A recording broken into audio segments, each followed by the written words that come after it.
Welcome to Get Invested on the Property Hub podcast channel, the leading weekly show to help you unlock your full self, health and wealth potential.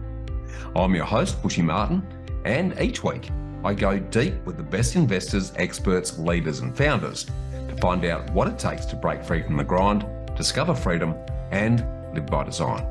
Subscribe now and join me and get invested in the life you really want. Let's get started. Welcome to Get Invested on the Property Hub podcast channel. I'm Andrew Montesi, producer of the show. And we've got another special episode this week where Bushy Martin sat down with Jeff Miles and Joe Tucker from Oz Property Investors, which is one of Australia's largest Facebook communities dedicated to property investing. Now, this was a live stream recorded with the investor community, so there was a stack of great and very practical questions about Australian property, investing insights, and also lessons from Bushy's personal story. This week, we bring you part one of the discussion with part two to follow. And if you like the community vibe, links to request to join the Facebook group are in our show notes. Enjoy. And we are live on Oz Property Investors. We bring the big names and we have the big fun. And tonight's going to be huge. The audience is 150 people plus registered. Bushy, people wanted more Bush after last Wednesday night. I butchered that opening, so I go get to do it again. How you going, Bushy? I'm very good, guys. I really enjoyed catching up with Joe last week because we get to talk to each other virtually like this, but it takes it to a different level. We can actually press the flesh. So it was we specifically made the effort just to go to the Geelong exercise so that I could shake Joe's hand. I'm sorry I wasn't there, Bushy. I will get to one of these events and maybe we'll do another one in Geelong. But I love it. I love meeting friends online, like meeting friends that you've virtually met, because as soon as you meet face to face, it's just like, oh, cool, how's it going? Like nothing has changed. It's like, oh wait, actually, we've never met before. We've never actually met in real life. But yeah, thank you very much for coming out, and thanks for everyone else that came out, because it was an awesome session, and you shared a lot of great and interesting points in the Q&A at the end that I even took note of. I'm like, oh, actually, I need to think about that a little bit more. So thank you. It was good. I think there was really good sharings all around, and the crew that actually hosted that, Sophie, the property manager, she was really impressive. I thought she'd clearly done a lot of work to get the crew there in person. And I thought conducted a great event, guys. So, just as a bit of reflection, when we first spoke, I reckon it was about 3 years ago when we first spoke, guys. So. It was roughly that. And I think at that time, the membership community was around about 12,000 or something like that.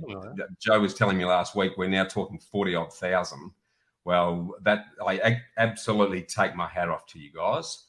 Because you're only able to create a community like that if, one, the information you're sharing is really good. Two, you're creating a community of people who are learning from each other, which is actually pretty rare in the property space because, as you guys know, there's a lot of BS artists in this whole industry.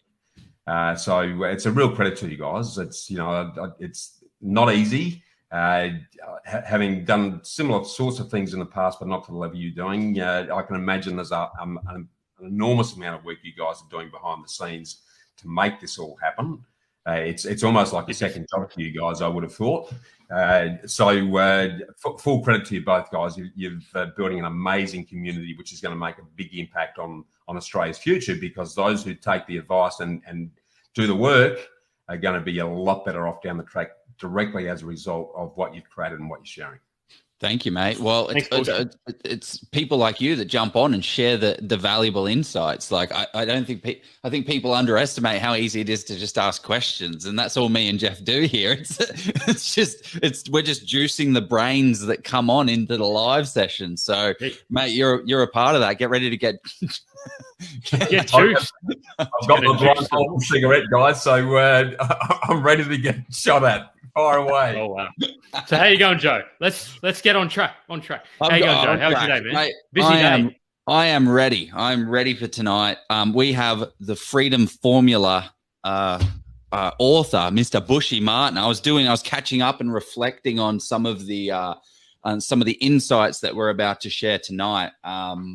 but you're in for it. If you really, I think what you do incredibly well, Bushy, is you create frameworks for thinking around wealth, knowledge, expertise in the financial space. So it really helps people just encapsulate all of because this is the hardest thing about property investing, is what I found when I started my journey.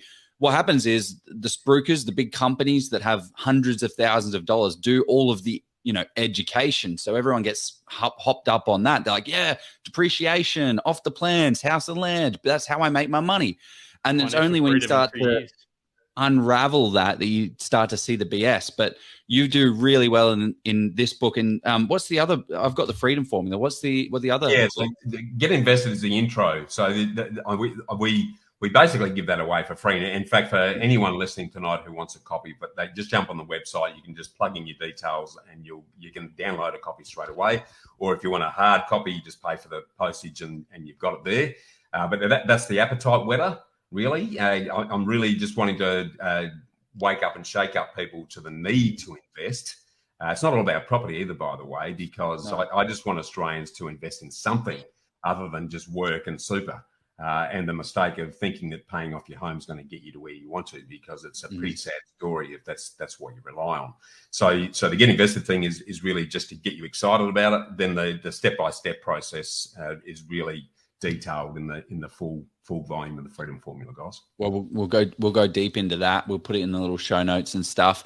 Jeff, how are you, mate? How are you today? I feel very relaxed, Joe. I mean, hearing about the day you had. Yeah, you had a busy one.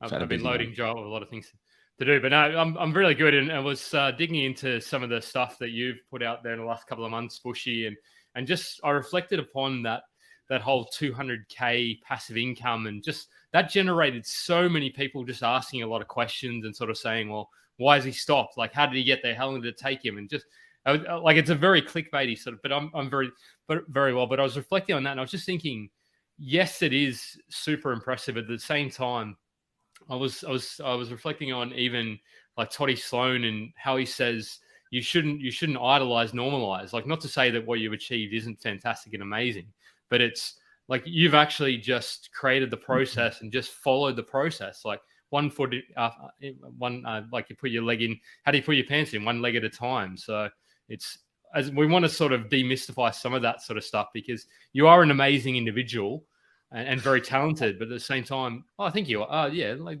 you're going to make me blush now, Jeff. He's going to dispel that myth today. No. Yeah, I'm going really well. So excited for this session as well. And so shall we get into quotes of the? Should we talk about what we're going to talk about before you do quote of the week? No, what's the quote of the week, Bushy? What have you got? What is your quote? Well, mate, as you know, guys, you know me pretty well. I can't stop at one quote because we need three.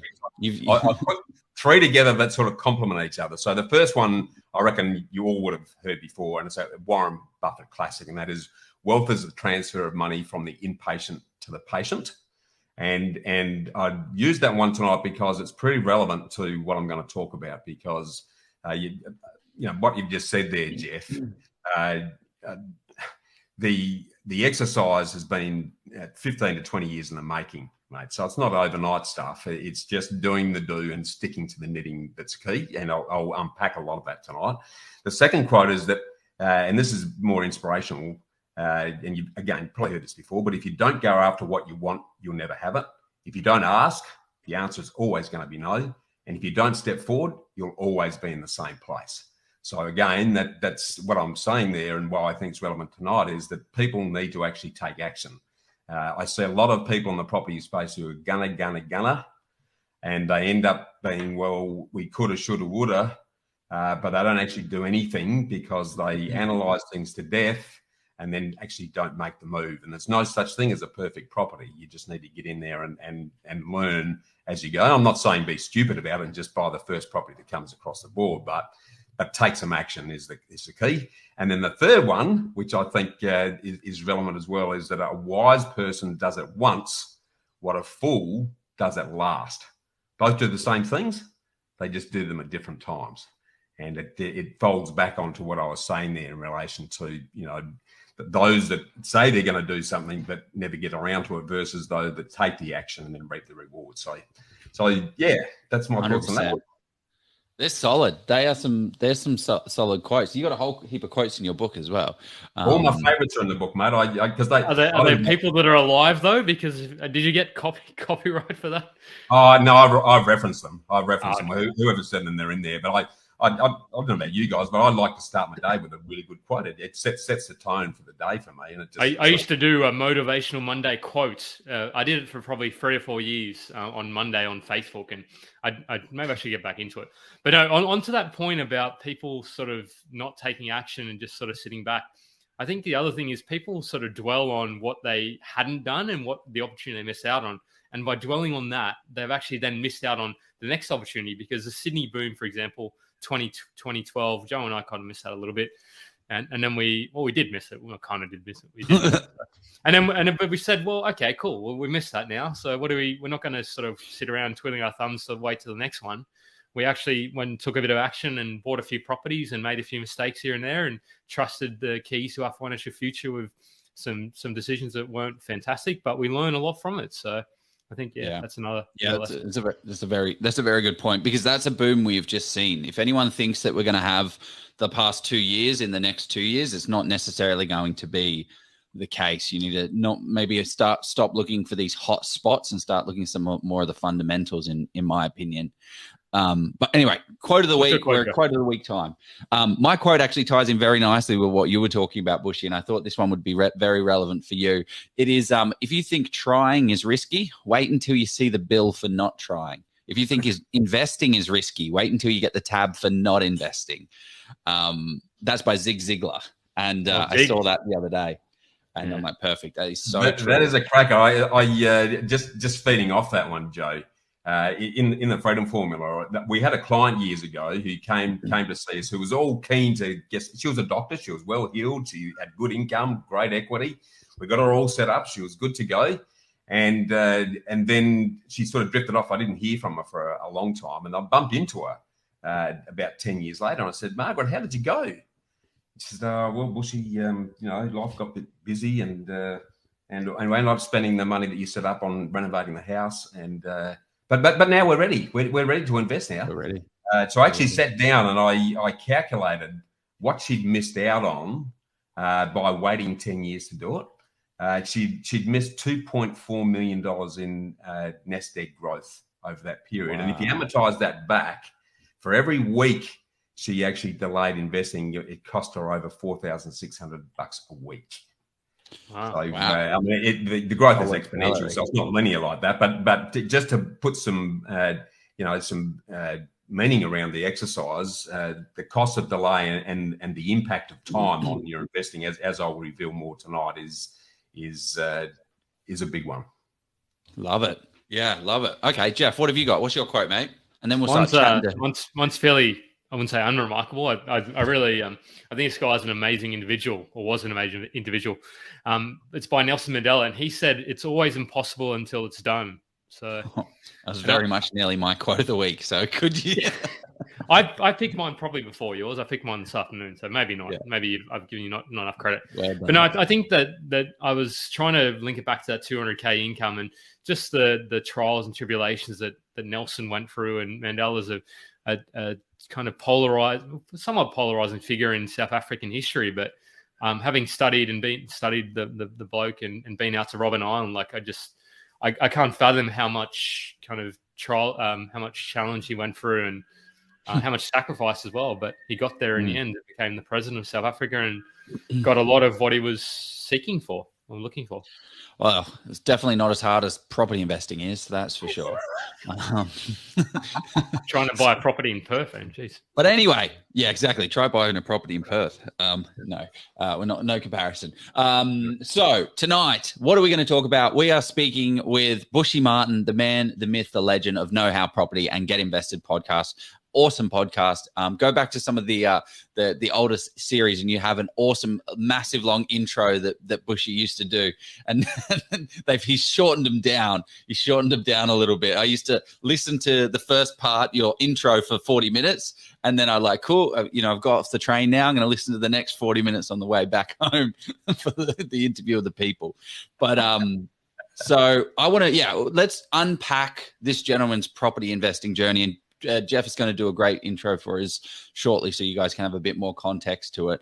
But we're going to unpack how do you get to a $200,000 passive income portfolio and what that actually looks like, and the trials and tribulations and fun stuff along the way.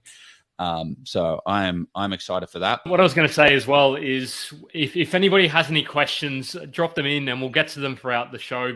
And drop a like, drop a comment, give us a review on Spotify as well, people, or YouTube, do all that sort of stuff.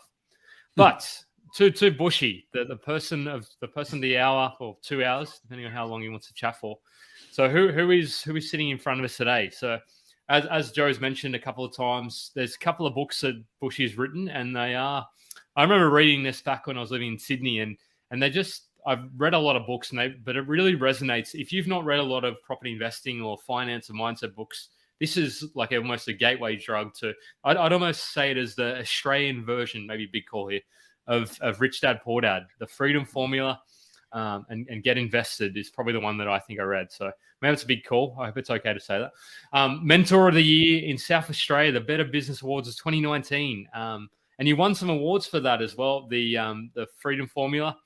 And you're a top 10 property investment specialist as well. You've got a whole bunch of qualifications.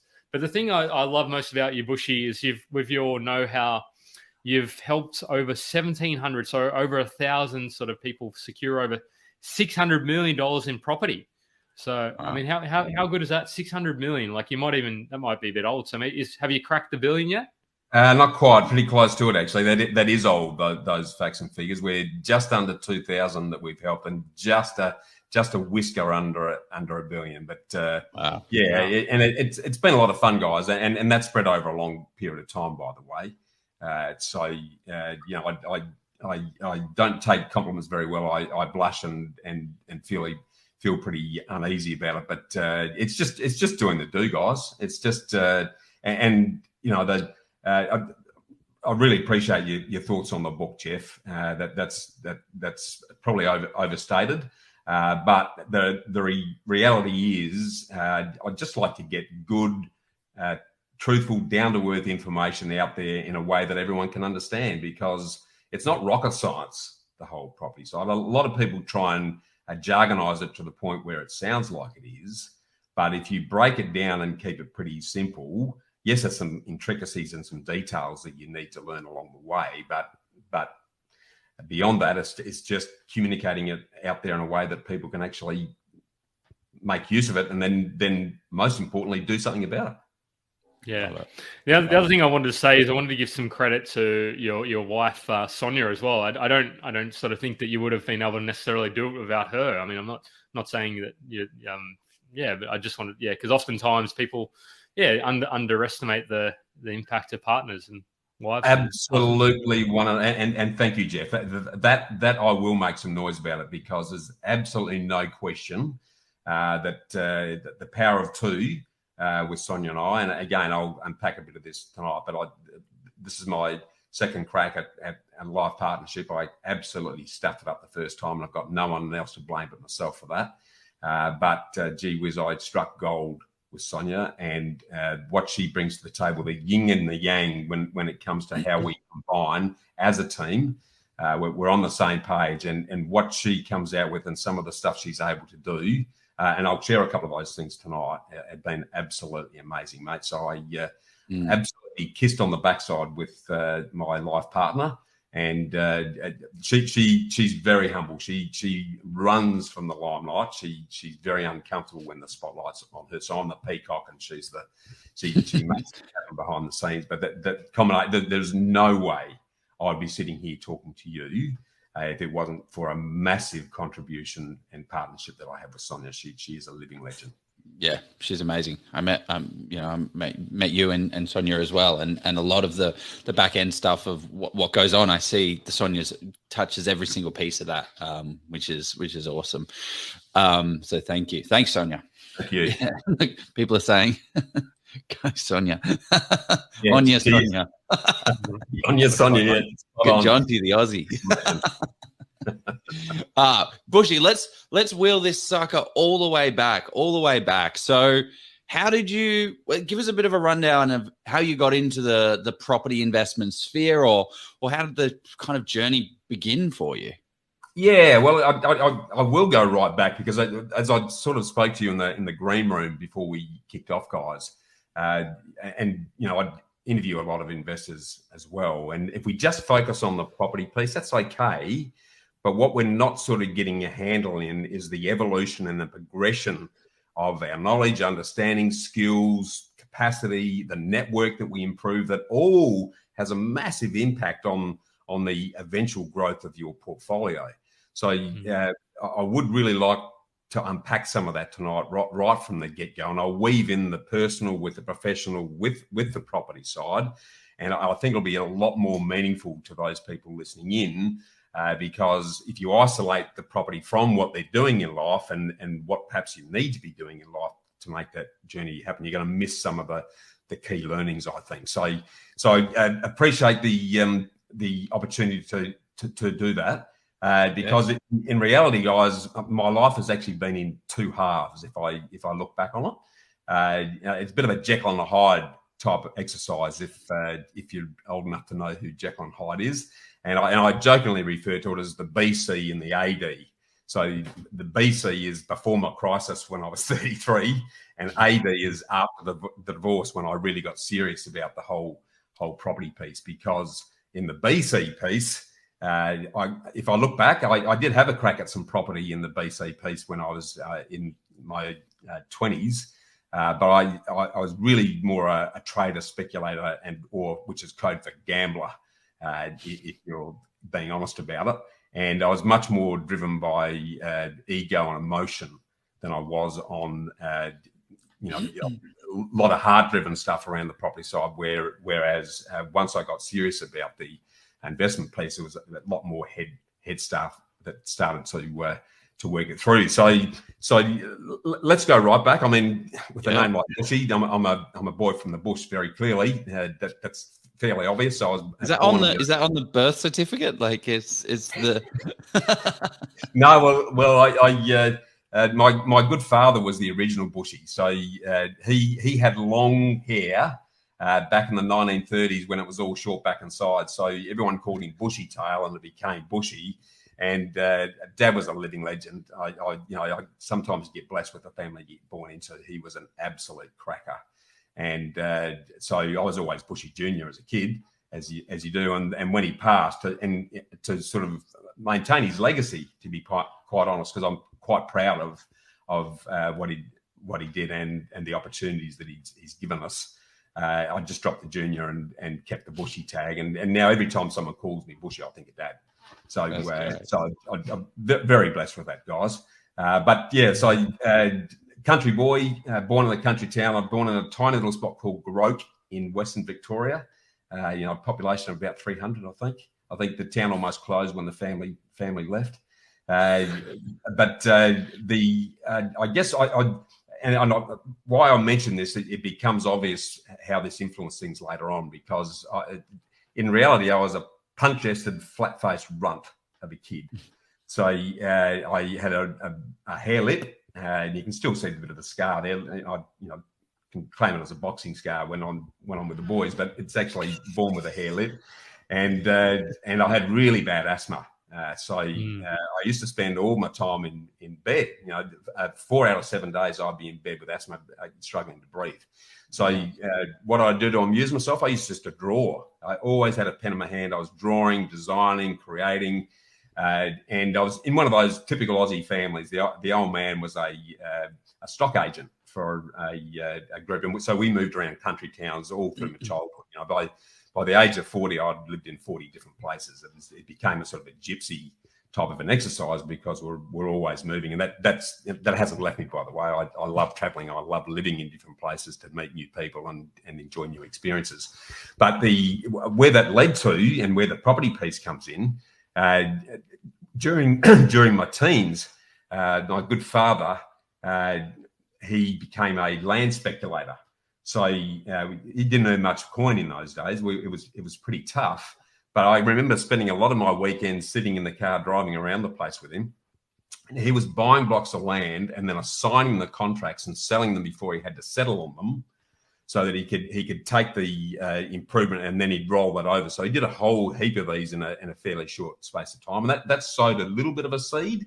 It was sort of subliminal. It wasn't really active on it, but I was exposed to it, and because I used to draw all the time and design things all the time. I remember him saying, well, that's all really good, son, but at some stage you're going to have to go and get a real job. So I was like, okay, well, how do I combine my love of drawing and designing with something that's real? Well, became an architect. I'll become an architect. and I've got to say that's about how simple it was. So, I had no background in architecture whatsoever. Absolute greenhorn. Didn't have a clue.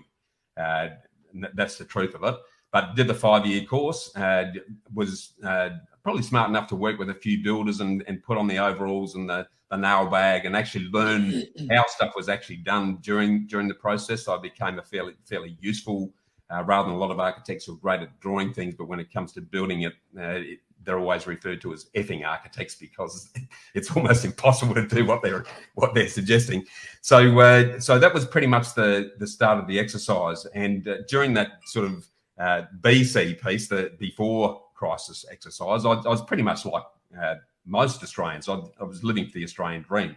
I went through uni, got a job. I travelled a lot as an architect, so I couldn't get any work in Adelaide at the time when I finished uni. The only things that were being built then at and this is at the end of the 70s, early 80s, so I'm showing my vintage now, guys. But the only thing that was happening then was gravestones, pretty much. It was a dying population in Adelaide at the time. They stopped building churches in Adelaide by that time? Well, they needed more churches and funerals, mate. That was about it.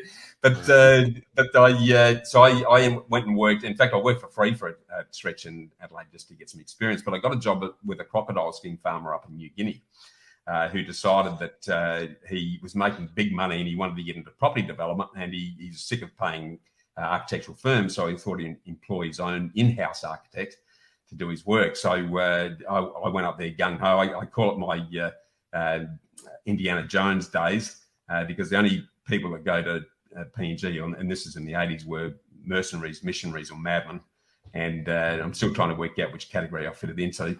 But I spent a couple of years up there, and this guy made a fortune selling crocodile skins to the French and Japanese, and then pouring all the money into property development. So I did a heap of residential development in Port Moresby, and we did a tourism safari lodge in a beautiful spot called Tufi.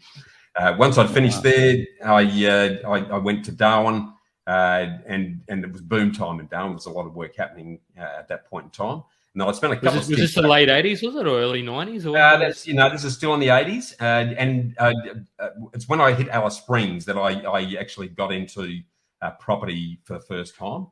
So you were already seeing people profiting and benefiting from property investing and property developing, and you were pretty much putting together the plans and the structures and like, yeah, this one works. This one looks good. It's super affordable, and you can build it. And here it is. I've saved you, $100K.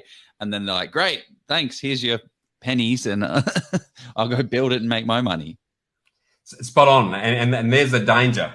I thought I knew more than I actually did, because there's a lot of difference between drawing it and designing it and building it and making a coin.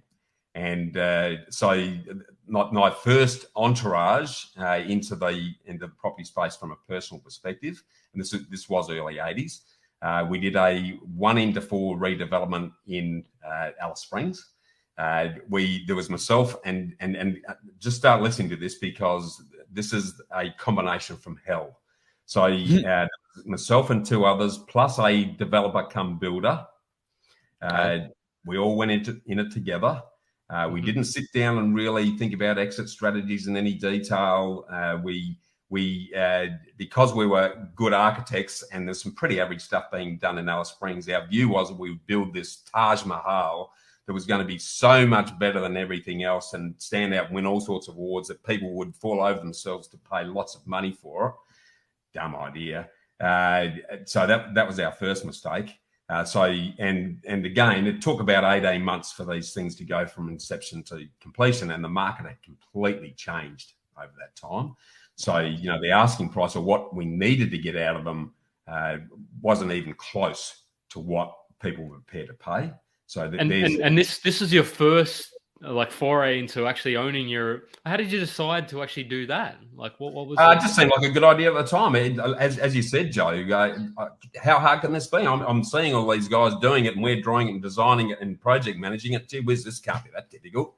Why should we make these guys all this money? We'll go out and have a crack. Gee whiz, that was a baptism of fire, because not only have we misread the market, and I'm talking curved roofs, and we went to town on this thing. It was a thing of beauty. There's no question about it. Overcapitalized a little bit. It would have won the awards if it got up. What a disaster. It got finished, and I actually had a look today. It's still going pretty well. It's at number 1 Mill Street in the east end of Alice Springs. Still looks good. It looks good, but in terms of its property performance, it's a dog. So so we couldn't sell it. So we had to put tenants in to rent it, to try and bridge the bleeding hole that was developing, because it cost us a bomb. We borrowed every cent to do this thing, because you could in those days. Well, at least you had 4 people to spread the load with, Yeah, wait for it, because we had no definitive exit strategy other than we'll build them and sell them. That was the exit strategy. Okay, so mistake number 1. So then once it got ugly, one of the other partners got divorced, and of course that created a lot of issues, because we then were forced to sell a couple of the properties, and the developer that we went into bed with went bankrupt. So it was an absolute disaster. There's no doubt about it. It's interesting. Like this story was talking about in the 80s. This story could be happening today. Like it's the same. It's human nature, right? It's people that should be and shouldn't be doing things. We really didn't do our due diligence. We didn't do any risk assessment. We just thought we knew it. And that's sort of an ego. I said earlier that it was ego driven to some degree, and emotionally driven, because we weren't really running the numbers. We missed the boat by a mile. So we didn't read what sort of accommodation the market needed. We therefore didn't price it the right way. We didn't deliver it in the right way. It was doomed before it started, to be perfectly honest.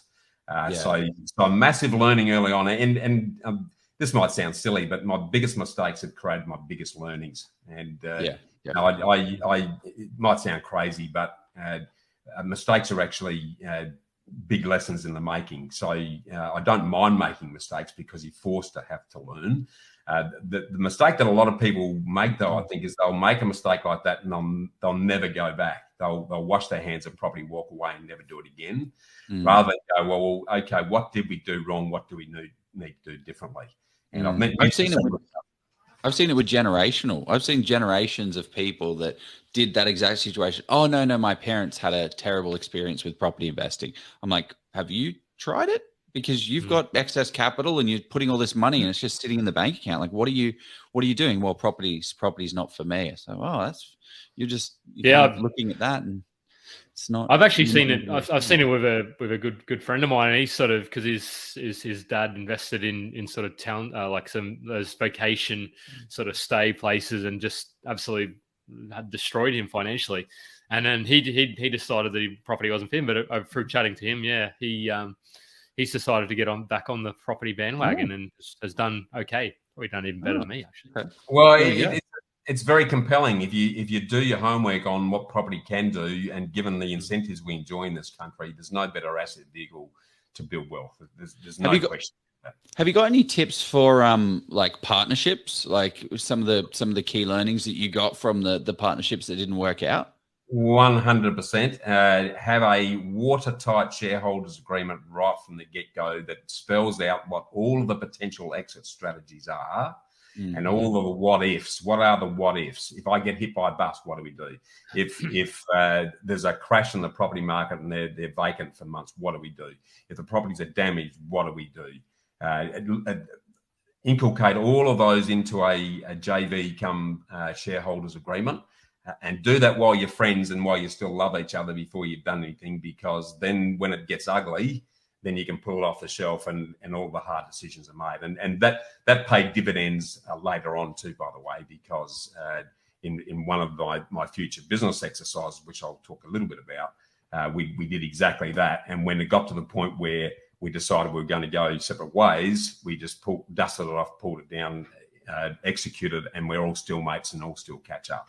So very, very different scenario. So it's the old story: build stuff on paper first before you do anything at all. And this applies not only to the arrangements you have with other parties, but the way you do property as well. If I look back now, everything we do now, we'll build it on paper right down to the last dollar and work out what the cash flow is going to be in year 1, 3, 5, 10, 15 and beyond before we even get serious about making offers on properties.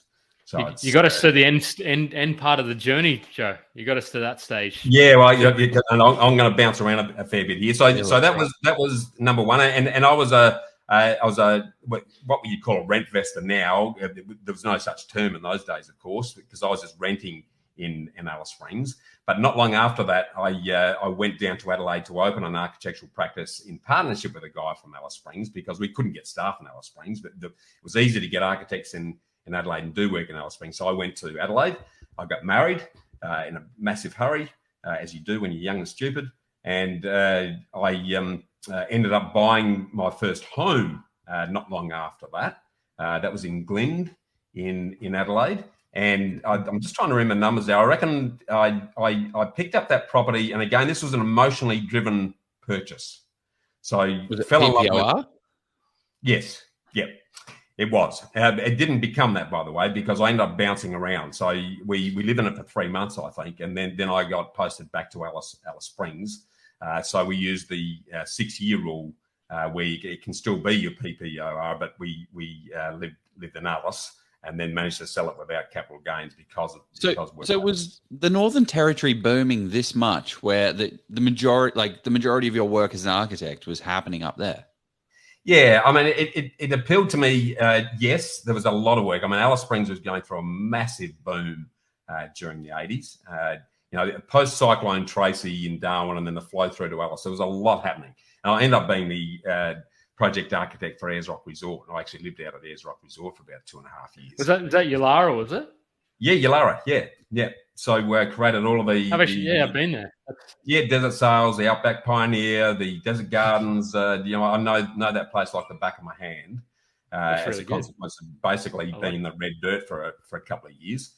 But we bought this little property in Adelaide, and again, an emotionally driven exercise. And actually, I'm going to step back. I'm going to step back before I do that, because I've forgotten one important piece in the property journey, that thanks to my good father, because my father had been very involved in the land exercise, after that disaster with the Sturt Apartments exercise, he encouraged me, together with my brothers, to set up a trust and buy some land.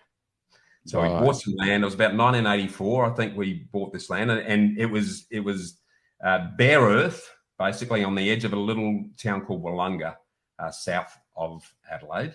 Wollonga. Yeah, it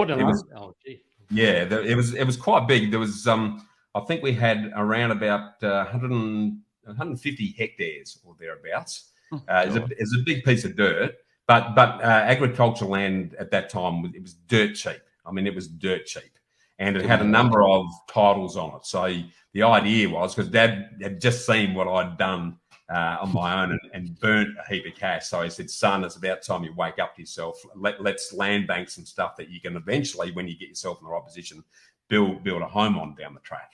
So and I'm going to come back to this, because I was a bit reluctant to get involved with that exercise, to be honest, but after what I'd just been through. 150 hectares is massive as well. It was big, and we just ran a few cows and sheep on it to keep it down. We managed to secure some heritage grants, and we actually planted 110,000 trees to regreen the whole thing, because it was pretty much bare earth. So we absolutely regreened the exercise, but it wasn't really much of an income operation, because we ran a few cows and sheep and adjusted a bit of stuff just to pay the council rates, basically. But it was a sleeper. It was a sleeper. And again, I'm going to just park that one because we'll come back to that because I'd pretty much forgotten about it, to be perfectly honest. And then so fell in love, got married in a hurry. We bought this little place in Glynde. It was on a 568 square metre block, so tiny. It had actually been carved off one of the Italian garden farmers' blocks. It was a 1950 build. It was beautiful. It was a little cozy cottage. You know, it was a very romantic purchase. But, you know, as you know, you don't buy pretty properties because they're generally not profitable. And I think we bought that. I bought it after auction. So I went to the auction and I waited to get passed in. And then I went and negotiated after the event. And we picked it up for 98 grand. This is back in 1987. And then, of course, when my life went to poo in the early 90s, we sold it. We were forced to sell it because I got divorced at that stage. And I think we only sold it for 120 grand. So we didn't make much out of that exercise. But again, it was an emotional buy. So I'm going to reinforce some of the mistakes you make. You don't go for what looks good. You don't go for what feels good. You start to look at the numbers and what else is driving this exercise. So bit of a mistake. We managed to get out of it. I reckon we probably would have lost money with the buying costs and the selling costs, 98 to 120 grand. There was no money. Yeah. There's no question about that. So that was the third property, and then I continued to travel. So I ended up back in Alice for a stretch. Then I went to Bangkok, and I opened an office for an international design firm over there. Then I came back to Perth and ran the office for the crowd there. I got very busy, but I was pretty much living the Australian dream at that stage. So work hard, focus on your career, earn a decent income, worked on some great projects. I mean, it looked great. No dramas about that. But what was Perth like in the 90s? Like, was it? Yeah, I love Perth. I mean, when you're coming from Alice Springs and Asia, Perth, it looks like a palace. I actually love Perth. I think it's a great city, actually. I've still never been, but I'll get there one of these days. Yeah, I've been to 6 continents and I haven't been to Perth. Hey, well, make sure you go. It is a great city. It's a very positive. Yeah, that resource culture, the mining culture, is a very gung ho, let's get it done culture.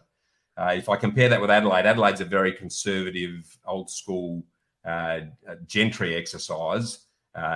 Where versus Victoria, where I was born, which is very much a convict place. There is still the old signs of that. Adelaide's very much about which school you went to, where Perth is more about let's get it done and we'll talk about it after. Whereas Adelaide, let's talk about it forever and then maybe we'll do something. There is a difference. I see that about Perth. I can relate. Yeah. So I love Perth, and my brother's still over there. He lives down at Margaret River, so we get over there reasonably often, and great climate. I love Perth. It's a great spot.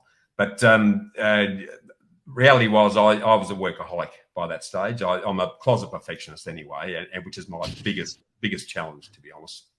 And it's good to a point, but it has its downsides. And the downside for me was that I was working 7 days a week, 14 hours a day, and I did that for years on end. And then, no surprise, I burnt my marriage, and then the whole house of cards fell over. Because I ended up losing my career, I ended up losing my marriage. I had my son at that stage, so that was a massive wake up call for me. Because being a country boy, you're sort of brought up with one church, one wife, and one bank. That's pretty much the way you come into the world. And when your marriage goes, that was pretty shameful for me, to be perfectly honest. And I couldn't blame anyone but myself. So I often joke, but I spent the next 2 years doing my master's in business, but that was an excuse to hide from the world where I did a lot of mirror time. And I really started to think about, well, what do I need to be doing differently from this point on? Because the model was very much work hard, stick money in the super, have a nice house, and then tick off the bucket list when you retire. And that's a fairly common thing. I hadn't thought about it too much, to be honest. But when the whole thing fell over, it was like, righto, well, what are you going to do differently? And I was determined to make a massive change. Now, about the same time as this, by the way, my old man, who'd always been my role model, I always looked up to Dad. his health started to fall to bits, and he had a bunch of strokes. He had bowel cancer, and he was one of those Aussies that she'll be right, mate. Just blunder on. Don't worry about it. I'll never forget him looking me in the eye, but not long before he passed, and he said, "Son, it's about time you learned from me. Stop following my example. Stop working for money and start getting money to work for you." It was like a light bulb moment. It really shook me up. To be perfectly honest, it really shook me to the core, and that stayed with me. And it's funny how these things happen in threes. But a mate of mine from Alice Springs who'd come down to Adelaide dragged me along to a Robert Kiyosaki conference in Adelaide. Robert Kiyosaki was actually there. I was like, okay, I'll come along. I don't really have much interest, but yeah, if you're shouting me a ticket, I'll go and have a listen. And again, massive penny drop moment, because he said the moment the passive income becomes a part of your life will change forever.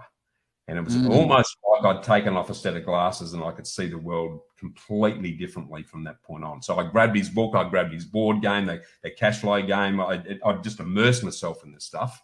And the good thing about that experience was that the way we approach everything now, from that point on, everything we did in investing, everything we did in terms of our work, career, and business was based on three key things. So everything we did had to create an income stream, it had to grow in value, and it had to be saleable. So if those three things weren't present in everything we looked at, then we walked away. So that got us really thinking. And I'd met Sonia by this stage, and being the architect, I was very good at visualizing what the future looks like, and then working out what steps we need to take to get from where we are to where we want to be. So we sat down at a little restaurant in Clarendon. It's a beautiful spot just south of Adelaide on a Sunday afternoon with a burning fire in the background. And I said, okay, we're going to paint out our future. So I wrote down what life was going to look like in 10 years, and I wrote my perfect day. She wrote a letter to a mother based on what we were doing at that time, and then we compared notes. And we got really crystal clear about exactly how we wanted to live. And again, by coincidence, really, or serendipity, whatever you want to call it, the guy who ran the restaurant was an accountant. And he only opened this restaurant when he liked. He'd set himself up. He'd been an active investor himself, this guy, which I didn't realise at the time, but we found out later. And he was poking his head over all the time as he was pouring the wine, saying, "Yeah, what are you guys up to?" And so we explained what we're up to, and he said, "Look, I can help you monetize that. I can help you work out how much that lifestyle costs." So he did exactly that. We actually worked it out. And then he'd had a little bit of financial planning background as well. So he said, look, to get to that income, you're going to need to create this level of income producing assets. And that pretty much became the seeds of what we now help others do with what I call the freedom forecast, or the freedom numbers. So just to share those numbers with you, I want to be totally open. With and this is what you wrote down on the table, like all those years ago. Stuff. I mean, you can actually, on the back wall behind me, you can probably see my vision board. Just near the duck on my screen. I can see it. Yeah. I mean, it's a bit hard, but I'm a very, very visual person, so I had everything down there. Everything was important to me. Singing with Sting is still up there. I haven't ticked that box, but I've ticked most of the others because I'm a closet muso. But the income levels, the types of properties we're living in, the travel, all of that stuff was a big part of that. And where we got to was $200,000 a year. Now, I know one of the questions that came through on the Q&A that you put out for the session tonight, Jeff, was why stop at 200? I want to ask, I want to pose a question to those listening: how much is enough? Because if you get clear on how much is enough, we'd worked it out. We'd worked out and we live pretty simply, by the way, guys. A country boy, I enjoy the simple fare. I like a coffee in the morning. We walk our dogs, I do a bit of exercise. Might like to go out for a feed once a week, and we like to travel. That's not an expensive. Up every now and then. Yeah, exactly. But it's not an expensive lifestyle. I don't think it needs to be that lavish. If you really spend some time working out how much you need to live comfortably the way you want to, then it's not generally a massive number.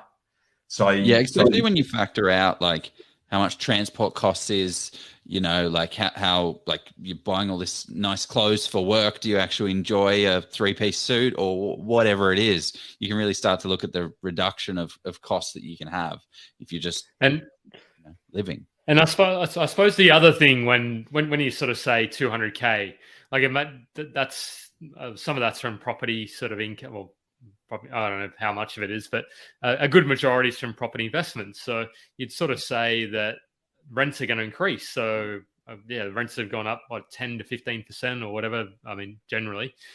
So that's not going to stay at 200K. Yeah, spot on. It's exactly right. So lifestyle, the inflation over time affects that number. There's no question. But I do want to challenge the listeners to spend some time working out exactly how you want to live, and then put a budget around that figure. You'll be very pleasantly surprised, I suggest, because I see a lot of investors chasing property for the sake of money. And when you say, well, how much money, what for, you often get crickets. So I was determined to get really crystal clear on this is how we want to live, how are we going to fund that, how much do we need to fund that, and that then transposes into the other freedom number. So I call it our lifestyle income. If our lifestyle income was 200 grand a year, that means, a 5% net return, we needed to create a income producing nest egg of around $4 million at that stage. That was our thinking. And our plan was to do that in 15 years. I thought, well, 15 years is a reasonable period. I now know from years of experience that you should be investing for a minimum of 15 years anyway, I believe. And there's a lot of people smarter than me that have done the same research that confirms that if you look at property cycles going back 45 years, then the average time to go through a full property cycle is 15 years. So if you're investing for any less than that, then you might hit your goals, but it's probably going to be more by good luck than good management. Can I ask you? We've still got going a little bit off the story track here, and maybe Joe might have asked as well. But how much do you look at sort of the property cycle sort of side of things when you're buying or when people are buying assets? Like, do you look at it much, or you focus more on the deal? Yeah, well, it's a factor to consider. I think there's a whole heaps of pieces to the jigsaw here. And we'll get to my approach to the whole research piece in detail later on. But I think, and here's an important thing about that, because I'm guessing that part of your thinking around this is the timing of the market piece, Jeff. Yeah, because for example, if somebody bought in Perth in 2010, for example, there's sort of people that have bought that are only just now, like, looking at some myself, they're only just now starting to get to where they were worth then. So imagine that's close to 15 years, like 10, 12 years. So spot on. Yeah, absolutely. So I think one of the key things that, and I'm glad you raised this, Jeff, because this is a very valid point for me. I see a lot of investors, whether it be in equities or property, trying to time the market. I think there's a bit of folly in that. You can try and tilt the deck in your favor by looking at some leading edge indicators in terms of infrastructure, industry, and growing incomes that are going to at least give you a better chance. But there's no guarantees, because you don't know it's the bottom until after the event. You don't know it's at the top until after the event. But the important thing here, and this is something I want to really emphasize, if you're investing for the long-term horizon of 15 years plus, then the timing doesn't matter so much, because if an area is going to go through its full cycle over that 15 years, then you're going to be okay. Yeah.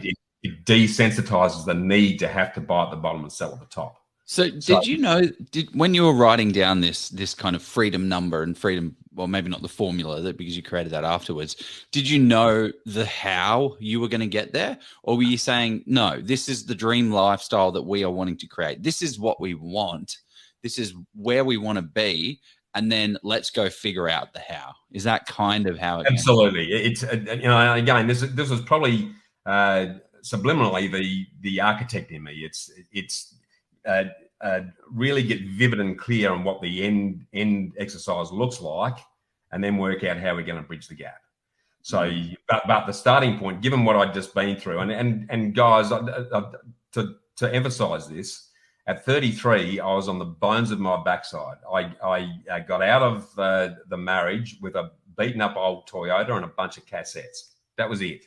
At 33. What were the cassettes? Were they like motivational ones? Most of them were knockoff pirates from Bali anyway, but they were, it was a ground zero moment for me. So I wanted to get motivated again. I wanted to get excited around what the future looks like, because I'd just seen the house of cards collapse. And it's like, okay, I've just been through a car crash. I need to pick myself up here and really get inspired and motivated. And again, the important piece here, Sonia and I did this together. And one of the other small messages I want to impart here is that I get to see a lot of investors who one party's gung-ho, the other one couldn't care less, or worse, is scared the hell out of it. That's a recipe for disaster, because it will self-sabotage down the track if you're not both on the same pathway. I got a couple of questions off the back of this. Sorry, just so many things are popping through my head. So with that sort of with that thing where you had that sort of crisis point, do you think you would be where you are today if that had not have happened? I mean, hard to have that counterfactual. No, I guarantee I wouldn't be. Absolutely guarantee I wouldn't be, because the reflection and the work that I did both on myself and what I needed to change at that point, I hadn't had the reason to do that up until then. I would have just kept on keeping on. I'm sure I would have. I might have come to a realization down the track, but probably too late. I had to get off my backside. I mean, this is at 33, starting again, absolutely starting again. When I thought I was going to be a hero by the time I was 30, that was a massive wake up call for me. And I joke about it now, but I did more work with psychologists and counselling after my marriage went belly up than I did before, because it was like, well, what do I need to do differently? Because the unfortunate reality with life, guys, is it doesn't matter what we do and where we go, we take ourselves with us. And which means that we're at least 50% of the problem, and probably more at times. So if we're not prepared to have a really good look at ourselves in the mirror and look at, okay, what do we need to be doing differently in terms of our thought, our actions, then we're just going to keep repeating the same mistakes. So that reflection was really important, and I'm an avid reader. So one of the take homes that I really want to encourage people to do, the first thing you need to invest in, which everyone listening to this is doing right now, is investing in their knowledge. Because here's the simple equation: the more you know, the less fear you have, the more comfortable you are, and the more you're able to take on. So invest in your knowledge at every turn. Talk to as many people as you possibly can. Read as much stuff as you possibly can. There is no one size fits all with property, as we all know. There's 1,000 different pathways to get to the end destination. But part of that exercise is at least experiencing enough of them to go, this is the one that feels right for me, where I'm at, what my risk profile is, and what my capacity is. Yeah. And it's great to learn from people's mistakes as well. You've gone through a number of mistakes that you've made, and it's just like, great that, you've taken the bullet for us, so we don't have to go down that journey and that path of, hey, we now have to, let's do a development with 4 friends, and that's going to be great. One's first investment. Yeah, one does this, one owns a pet farm, the other one does something else, and it's like, we're not adding value to this situation, and we haven't got it structured correctly. But if you do get it structured correctly, like I've got partnerships where I've got, we find the deal, he runs the deal. I find the deal, he runs the deal. I find it. It's like, great. That's synergy. That works because everyone has their piece of the puzzle, but it's written down. We know exactly, Joe, you do this. Your job is this. You do this. You do this. And it makes a lot more sense. So yeah, you can learn from people's amazing results, but I love to learn from the lessons, because they're the ones that trip you up. You don't learn much from, hey, I did this thing and I did really well. You learn a lot from, mess this up, and this is how I learned from it, so you don't have to do it again. Spot on. It's the wounds that leave the scars that remind you of the things you need to do differently. There's no question about that, and they're much more poignant when that occurs. So totally agree. And picking up on your point there, Joe, given the environment we're now moving into, where for some period of time now, the lending environment is going to be pretty tight. And again, we'll talk about this more during the Q&A. But people are going to have to get creative. The same old isn't going to necessarily perform moving forward. So you need to think outside the square. You need to get creative. You still need to do all that due diligence and going back to the shareholders agreements that we now, everything I've done since then, every time we go into any form of joint activity with someone, it's documented within an inch of its life. Because that way, when the what ifs do occur, and they inevitably do, the one thing that we all know about property, it's not a matter of if a problem is going to occur, it's just a matter of when and how bad it's going to be. That's as simple as it gets. Thanks for tuning in to Get Invested on the Property Hub podcast channel, your home for property investment insights and inspiration. And don't leave yet until you've taken the next step towards living by design, by getting my award-winning book, Get Invested, absolutely free when you sign up at knowhowproperty.com.au or bushymartin.com.au. And finally, make sure you subscribe to Property Hub to get your weekly dose of Get Invested inspiration, along with every episode of Realty Talk, Australia's leading property show for red-hot property investing news and insights, direct from industry leaders and influencers. Remember to always get invested in your knowledge, and I look forward to seeing you next time.